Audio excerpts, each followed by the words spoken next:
Hey, let's talk about some stuff. We're going to talk about this interview that the adoptive parents of the missing West boys did.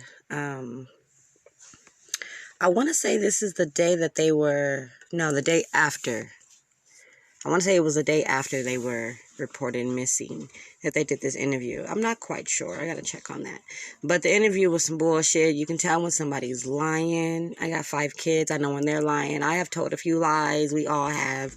And we know when we can't get our lies right, what that shit is like. And a lot of us can read another person and you can just tell. When I watched the interview, I laughed. I mean, I know this is far from a laughing matter.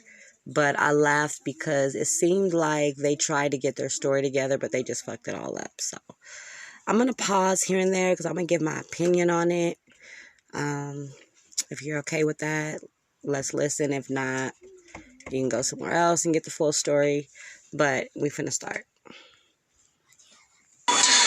Well, Alex, I can tell you this, speaking to the adoptive parents was incredibly telling, as for the first time since the kids went missing, they're telling us exactly what happened from their perspective. Now, it's also important to mention that the community here, a lot of neighbors told me that the parents have been virtually absent from all search efforts, raising a lot of concern out here in California City.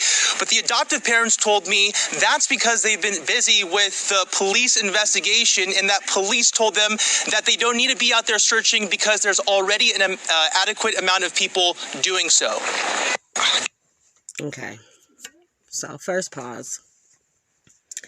I don't give a damn who's out there looking for my child if my child is missing. Nobody, not even God, can tell me to sit here because we got people out there searching. Y'all don't know my children. You know what I'm saying? The help is very appreciative, but as a parent, you need to be there just in case you find them and they are scared and they don't want to go to a stranger. They're going to definitely go to you. So, first bullshit. Came in the house, I saw them there. I went in the house, I came back out. I didn't see him now. Trezell West details the moment his 2 adopted boys, 3-year-old Orson and 4-year-old Orrin, went missing Monday night from their California City home. Moments before, West says he was gathering wood to start a fire. I went up to that gate. I'm throwing wood, bringing it inside the house. My wife's inside. She was actually wrapping gifts, so we thought it was a good idea that they got our youngest to go outside and play with chalk on the back. Okay. So, they have 6 kids total. 2 biological. I don't know if it's, her kids, they got together, or his kids, whatever. But they got 2 biological, 2 fosters, and 2 adopted. Okay. Why would you think it's okay for the 2 youngest ones to go outside?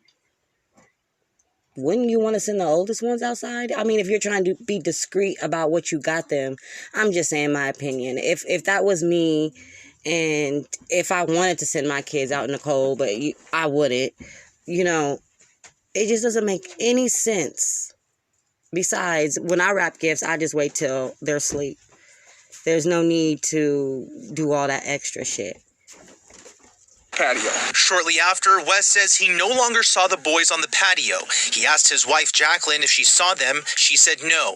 That's when he says panic set in. I realized that I left the gate open, and I panicked, came inside the house, searched the house, me and my wife. Once that didn't pan out, I got in the van. I looked down the street in both directions. Okay.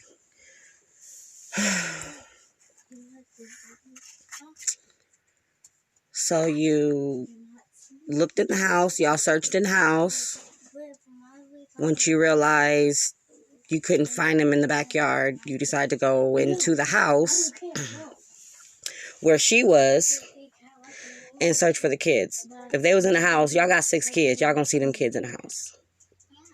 But then you decide to get in your truck. Where you going? I mean, if they just walked out, why you not running out on the side of the house? Go look in the backyard. Call their names, maybe. It was getting dark, getting cold. West said he then called the police within minutes. Since then, California City Police, the FBI, and the Kern County Sheriff's Office have been investigating. Police searched the couple's home Tuesday night, then interviewed the couple at police headquarters. Meantime, multiple search efforts were launched, which continued Wednesday, including with the help of the boys' biological mother, Ryan Dean. She says she's worked hard to get her life on track and wanted to get custody of her boys back eventually. But now she thinks that will never happen and is blaming the adoptive parents. They did something. I feel like they did something and they know something. They did something. And I feel my kids is somewhere around here. I can feel it. And I feel like they're in the house. And I feel like they did something. Trizelle and Jacqueline. I couldn't even imagine.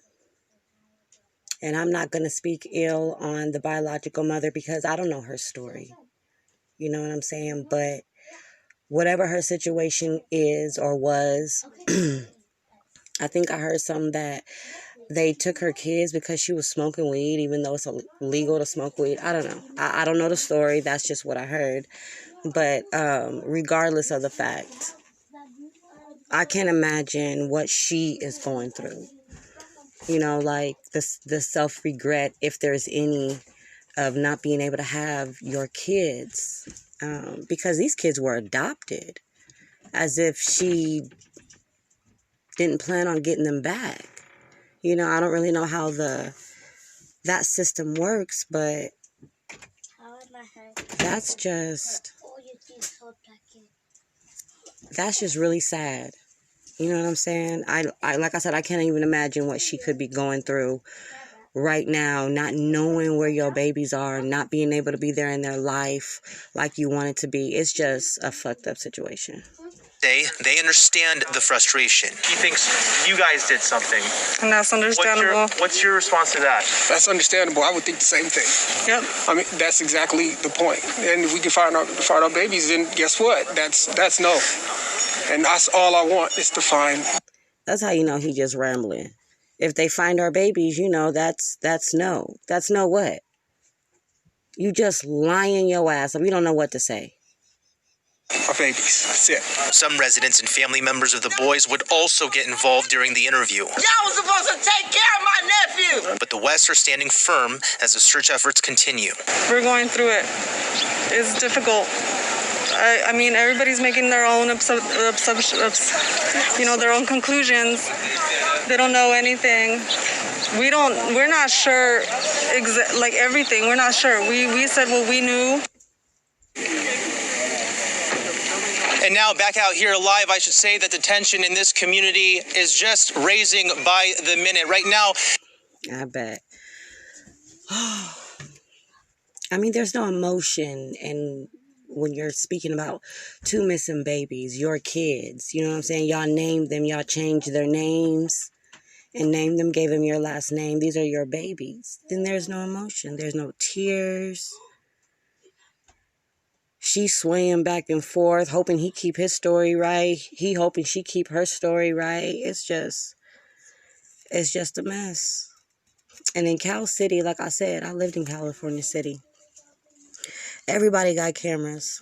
Everybody got dogs. Them dogs bark at every single thing. Sometimes all goddamn night.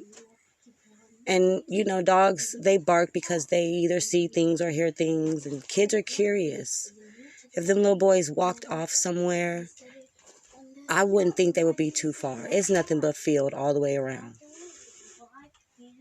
It's just, in my opinion, I don't think those boys were ever in California City. They just moved to California City 3 months ago. And on December 19th, it was already seen on surveillance that they went shopping, so-called in Bakersfield or wherever they went. And they only loaded up 4 kids into the van. So we know on the 19th that they didn't have them babies, so